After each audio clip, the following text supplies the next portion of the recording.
आए हैं आपके लिए समीकरण किस तरीके से बनाए जाएं और उनको कैसे संतुलित किया जाए। ये क्वेश्चंस एग्जाम में ज़रूर आते हैं, इसलिए आइए थोड़ा सा ध्यान से इसको समझते हैं।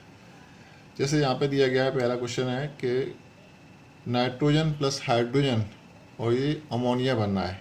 तो इसको पहले आपको समीकरण के रूप में लिखना पड़ेगा और फिर उसके बाद उसको संतुलित करना पड़ेगा। तो नाइट्रोजन का क्या फॉर्मूला होता है? नाइट्रोजन को हम लोग कैसे लिखते हैं? N2। अणुसूत्र नाइट्रोजन क्या है? N2। तो आपको अणुसूत्र मालूम होना चाहिए। हाइड्रोजन का अणुसूत्र क्या है? H2, ये मालूम होना चाहिए। अमोनिया का अणुसूत्र क्या है? NH3। ये हो गया आपका समीकरण, जो कि कंगाली है, यानी संतुलित नहीं है, क्योंकि हमने केवल जो भी यहाँ पे दिए गए थे यौगिक या तत्व, हमने उसके अणुसूत्र लिख दिए हैं। अब इनको हम संतुलित करेंगे। कैसे करेंगे? अब ये तो जैसे सिंपल है। यहाँ पे NH3 जो सबसे ज़्यादा परमाणु संख्या होती है, सबसे पहले उसको देखते हैं। तो यहाँ पे हाइड्रोजन के 3 हैं, यहाँ पे 2 हैं। तो हाइड्रोजन के 3, इसको संतुलित करने के लिए यहाँ पर हम 3 से मल्टीप्लाई करेंगे। 3 से मल्टीप्लाई, 3 2 जा 6 हो गया। और अब यहाँ पर कितने हैं? 3। तो यहाँ पर हम 2 से कर दें तो यहाँ पर नाइट्रोजन भी 2 हो जाएंगे और यहाँ पे ये भी हो जाएंगे। देखिए 2 से मल्टीप्लाई किया तो 2 नाइट्रोजन के हो गए, 2 नाइट्रोजन के हो गए, 3 2 या 6 हाइड्रोजन के हो गए, और 3 2 या 6 हाइड्रोजन के हो गए। तो इस तरीके से ये तो सिंपल था, ये तो हमने आसानी से कर दिया। अब दूसरा है हाइड्रोजन सल्फाइड ऑक्सीजन के साथ क्रिया करता है, जल और सल्फर डाइऑक्साइड बनाता है। तो इन सब के आपको अणुसूत्र मालूम होने चाहिए। जैसे हाइड्रोजन सल्फाइड का अणुसूत्र क्या होता है? H2S, H2S। ठीक है। ऑक्सीजन का क्या होता है? O2। जल बनता है, जल का क्या क्या है? H2O। और सल्फर डाइऑक्साइड का क्या है? SO2। ठीक है। अब लेकिन ये भी संतुलित नहीं है। संतुलित करने के लिए क्या करेंगे? इसको हम उसी विधि से, हिट एंड ट्रायल मेथड से हम लोग करेंगे। तो सबसे पहले हमको क्या करना पड़ेगा? पेंसिल लेनी पड़ेगी। पेंसिल से इसको हम लोग बॉक्स बना लेंगे।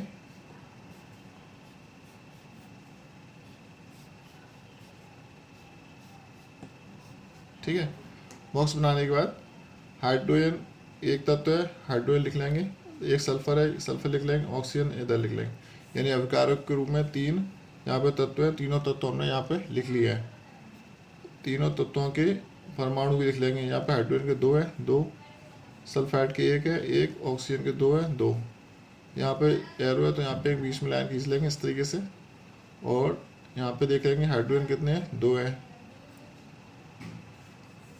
सल्फर के कितने हैं? 1 है। ऑक्सीजन कितने हैं? 3 है। ठीक है, ये है इस तरीके से। अब तो मैक्सिमम किसके हैं? ऑक्सीजन के हैं। तो ऑक्सीजन के संतुलित हम सबसे पहले करेंगे। तो ऑक्सीजन के यहाँ पे 3 है, यहाँ पे 2 है। तो यहाँ पे हम यदि 2 का मल्टीप्लाई कर दें तो यहाँ पे कम से कम 2 हो जाएंगे, मतलब 4 हो जाएंगे। तो यहाँ पे हम इसको काट देंगे तो 4 लिख देंगे। ठीक है। अब 2 यहाँ पर हो गए, 3 यहाँ पर हो गए। अब इसको करेंगे यदि, तो इस तरह से यहाँ पे हम 2 से मल्टीप्लाई कर देंगे। यहाँ पे देखो, यहाँ पे भी 2 है, यहाँ पे भी 1 है। तो कहीं पे भी आप कर सकते हैं। तो हमने इसको इस तरीके से कर दिया। तो 2 3 4 इधर हो गए और 1 5। 5 ऑक्सीजन इधर हो गई, 5 ऑक्सीजन इधर हो गई। लेकिन 2 का मल्टीप्लाई जब हमने यहाँ पर किया तो सल्फ़र भी 2 हो गई यहाँ पे। तो सल्फ़र का 2 इस तरीके से हो जाएगा।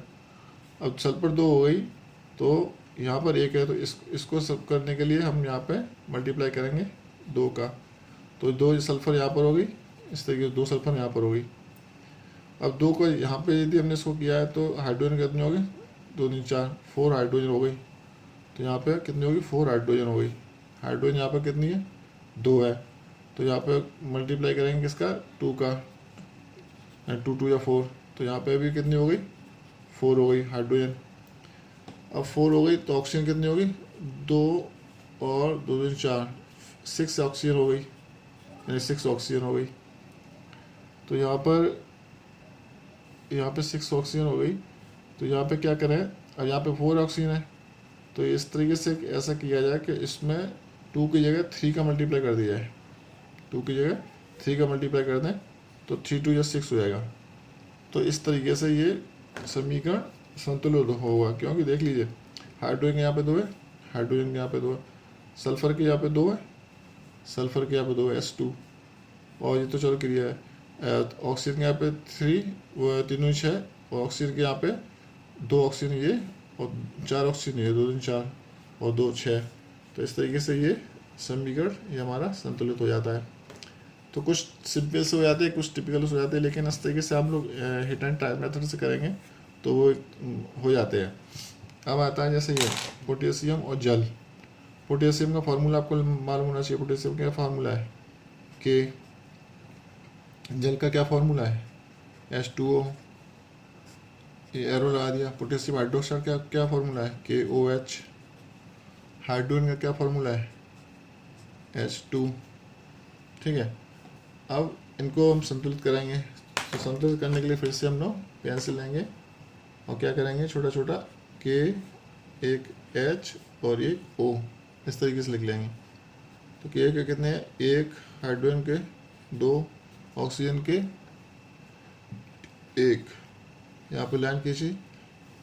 पोटेशियम का यहाँ पे कितना है, 1, हाइड्रोजन कितना है, 2 नहीं, हाइड्रोजन का है 3 है, हाइड्रोजन का 3, और ऑक्सीजन का कितना है 1। ठीक है, तो हाइड्रोजन 3 है, सबसे ज़्यादा है, तो इसको हम सबसे पहले करेंगे, बराबर करने की कोशिश करेंगे। तो यहाँ पे कम है तो यहाँ पे हम मल्टीप्लाई करेंगे 2 का। सबसे ज़्यादा कोशिश करनी चाहिए कम से कम नंबर से, पूर्णांक से हमको मल्टीप्लाई करें। तो यहाँ से 2 का मल्टीप्लाई किया है, तो नहीं ऑक्सीजन का करना था ना, सॉरी, हाइड्रोजन का ही तो करना था। ठीक है, हाइड्रोजन का करना है। तो यहाँ पे 3, यहाँ 2 2 4 हो गए, 4। ठीक है, 4 हो गए। अब यहाँ 4, यहाँ पे 3।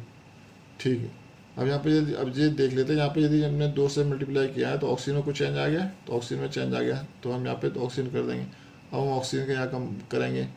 ऑक्सीजन करने के लिए क्या करना है, ऑक्सीजन यहीं पर ही है, तो हम ऑक्सीजन पे इसका भी 2 से मल्टीप्लाई कर देंगे, तो यहाँ पर 2 जगह, तो ऑक्सीजन इसमें 2 हो गई, और 2 हाइड्रोजन हो गई, 2 हाइड्रोजन ये और 2 हाइड्रोजन ये, तो 4 हाइड्रोजन इधर भी हो गई। तो यहाँ पे 2 का मल्टीप्लाई करने से हाइड्रोजन भी बैलेंस हो गई और ऑक्सीजन भी बैलेंस हो गई। पोटेशियम यहाँ पे 2 हो गया है, यहाँ पे 1 रह गया है, तो हम यहाँ पर 2 का मल्टीप्लाई कर देंगे, तो इस तरीके से पोटेशियम भी 2 हो गया। तो 2K 2 3 4 हाइड्रोजन, और 2 इधर और 2 इधर, तो हाइड्रोजन के इधर 2 4 हो गए, और ऑक्सीजन का 2 और ऑक्सीजन का 2। इस तरीके से ये भी संतुलित हो गया। ठीक है, नेक्स्ट आता है ये मैग्नीशियम और ऑक्सीजन। तो मैग्नीशियम और ऑक्सीजन का फॉर्मूला आपको मालूम होना चाहिए। मैग्नीशियम को Mg, मैग्नीशियम, प्लस ऑक्सीजन का फॉर्मूला क्या होता है O2। अणुसूत्र आपको मालूम होना चाहिए कि O के नीचे 2 लगता है तब ऑक्सीजन का अणुसूत्र बनता है। मैग्नीशियम तो सिंपल है, मैग्नीशियम ही है। और मैग्नीशियम ऑक्साइड का MgO, मैग्नीशियम ऑक्साइड, ये अणुसूत्र होता है। अब ये देख लेंगे इनमें परमाणु संख्या कितनी है। तो सिंपल सा, वैसा सिंपल है, जब होते हैं तो हम ऐसे ही कर लेते हैं डायरेक्ट। यहाँ पे देखिए O2 है, यहाँ पे ऑक्सीजन 1 है, तो यहाँ पे 2 का मल्टीप्लाई कर देंगे, तो यहाँ पे ऑक्सीजन 2, ऑक्सीजन के 2 हो गए, लेकिन ऑक्सीजन 2 करने के चक्कर में Mg के भी 2 हो गए, तो यहाँ पे हम Mg के 2 कर देंगे। तो इस तरीके से ये तो सिंपलता हो गया। अब बात आती है आयरन जल मिलके फेरस फेरिक ऑक्साइड बनाते हैं और हाइड्रोजन बनाते हैं। तो आयरन का फॉर्मूला क्या है Fe, जल का फॉर्मूला क्या है H2O, फेरस फेरिक का है फॉर्मूला Fe3O4। ये ध्यान रखिएगा, फेरस फेरिक जब भी आएगा तो आपको Fe3O4 आता है प्लस हाइड्रोजन। ठीक है। जो फेरस फेरिक ऑक्साइड होता है इसको मैग्नेटाइट भी बोलते हैं। अब इसके लिए क्या करेंगे, इनके फिर से हम वही तत्व लिख लेंगे, Fe तत्व, हाइड्रोजन तत्व, ऑक्सीजन तत्व। अब कारक में 3 तत्व इधर हैं, 3 तत्वों में हम लिख लेंगे क्या कितने कितने परमाणु हैं। तो ये हाइड्रोजन का 1 परमाणु, वो Fe का 1 परमाणु, हाइड्रोजन का 2 परमाणु और ऑक्सीजन का 1 परमाणु। यहाँ पे बीच में लाइन कर देंगे। Fe का इस साइड कितने हैं, 3 परमाणु, हाइड्रोजन कितने हैं, 2 परमाणु, ऑक्सीजन कितने हैं, 4 परमाणु। तो ऑक्सीजन सबसे ज़्यादा है तो इसको सबसे पहले हम बराबर करने की कोशिश करेंगे। तो 4 है तो 4 का इस मल्टीप्लाई कर देंगे तो यहाँ पे 4 हो जाएगा है। तो 4 का मल्टीप्लाई कैसे करेंगे, यहाँ पे, ठीक है। तो 4 ऑक्सीजन के हो गए इधर। अब 4 ऑक्सीजन करने के चक्कर में हाइड्रोजन के इधर कितने हो गए, 8 हो गए। हाइड्रोजन कितने हो गए, 8। हाइड्रोजन के 8 हो गए तो इधर भी 8 करने के लिए क्या करना पड़ेगा, हाइड्रोजन में 4 का मल्टीप्लाई करना पड़ेगा। तो यहाँ पे हाइड्रोजन यहाँ पर है तो यहाँ पे 4 का मल्टीप्लाई हो गया तो यहाँ भी 8 हो गया। तो हाइड्रोजन ऑक्सीजन इक्वल हो गई। अब बचा Fe, यहाँ पे 3 है, यहाँ पे 1 है। तो यहाँ तो सिंपल है, 3 का मल्टीप्लाई कर देंगे इधर, इसका मल्टीप्लाई करते हैं तो यहाँ भी 3 हो गई। तो इस तरीके से ये भी हमारी संतुलित हो गई। तो इस तरीके से और भी बहुत सारे हैं। तो अभी मैं आगे भी नेक्स्ट वीडियो में बता दूंगा, आप इनकी प्रैक्टिस कर लीजिए, आप देख लीजिए, इसके स्क्रीनशॉट ले सकते हैं, नोट कर सकते हैं अपनी। और कुछ ही हैं जिनको आपको लर्न करना है, इस तरह से समझ लीजिए, वो एग्ज़ाम में आते ही आते हैं, आप इनकी प्रैक्टिस कर सकते हैं। और यदि वीडियो पसंद आया तो इनको लाइक और सब्सक्राइब जरूर करिएगा, जिससे हमको पता चलता है कि हाँ हमारी वीडियो आपको पसंद आ रही है। तो नेक्स्ट वीडियो में जल्दी से जल्दी बनाने की कोशिश करते हैं। Thank you.